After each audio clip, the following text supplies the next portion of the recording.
Hey folks, fellow gardeners, this is for you banana growers out there. We're in our garden here on the north end of Salt Spring Island, climatic growing zone 9A. And these are Musa Basjoo that I'm standing beside. And for those of you banana growers that don't bother to protect your bananas, they should look like crap at this time of the year. It's February 19th, 2017. And what counts is what's below the mulch line, not above the mulch line. So our lowest temperature here this past winter was 26.1 degrees Fahrenheit. So you can figure that out. I think it's roughly around -4 degrees Celsius or so. And banana canes, banana trunks are not hardy to take that cold, but they are root hardy. So I just finished cutting these things back. You can see some of the trunks are still standing.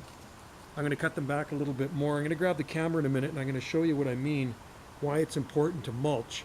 So the ground really never freezes here on Salt Spring Island, not at this location. So I've cut these back.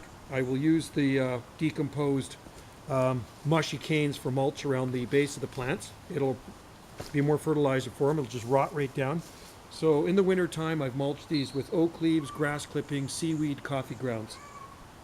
About 6 inches at least on the ground. So that's food for them, and I also put some rotted compost and manure around them. I'm going to show you why it is important to mulch when you're in a cooler growing zone. You're growing bananas in Canada. Not many people associate bananas with Canada, but Musa Basjoo or Japanese fiber banana are a very cold hardy species of banana, and they are a giant rhizotomous herb, and they are perennial. So these will bounce right back in the spring and grow to 15 to 16 feet tall. Not a problem. Last year they were at least 16 feet tall or more here, and pretty neglected. We water them once in a while, and that's about it. So I'm going to grab the camera and I'm going to show you exactly why I say it's important to mulch.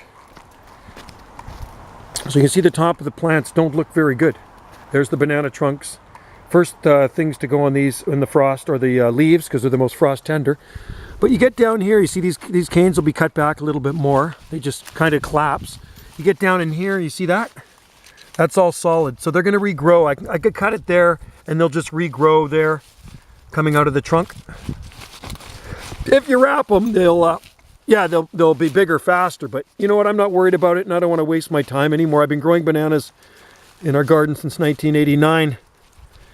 And you can see the bottom of that cane there. Nice and firm and reddish in color. Cover that up. And then these ones here, this was actually pretty tall ones. And they froze right down to the mulch line. There you go. Those are all firm. Really firm down there. So I'm going to cut that off. And then they will regrow out of here. And those will easily grow much taller than 10 foot by the end of the season. This was a little bit smaller clump than the ones beside it. So anyway, there were several in this clump. I'm just going to throw the leaves back on because it is still winter here, and we are in Canada. Little Trachycarpus self-seeded there. Remember, the palm trees are evergreen, folks. Don't associate them or confuse them with being like bananas, okay? Bananas are herbaceous perennials. So that's what Musa Basjoos look like. Japanese fiber banana on a winter day in Canada, if you do not protect them. Some people like to bubble wrap the trunks, which I used to do, and the leaves will come off with the first frost. The trunks will stay standing all winter. You take the bubble wrap off, and then you already have like 8 or 9 feet of cane or trunk for it to start growing out of. But like I say, when gardening becomes too much work, then it kind of takes the fun out of it. So we let Mother Nature take its course, and we'll give you an update on those things when they start to push green out, which will be soon, because it is feeling like spring here on Salt Spring Island. And they really do give you a nice tropical effect in your garden. And I believe the roots are hardy to at least -20 degrees Celsius if you got a good mulch on them. And I got a good mulch in there. There's more bananas under there too. They were smaller ones. They froze down. They'll come up again. So there you have it. That's how to protect Musa Basjoo the easy way. Just with a good ground mulch. All right. Thanks for watching. Happy banana growing.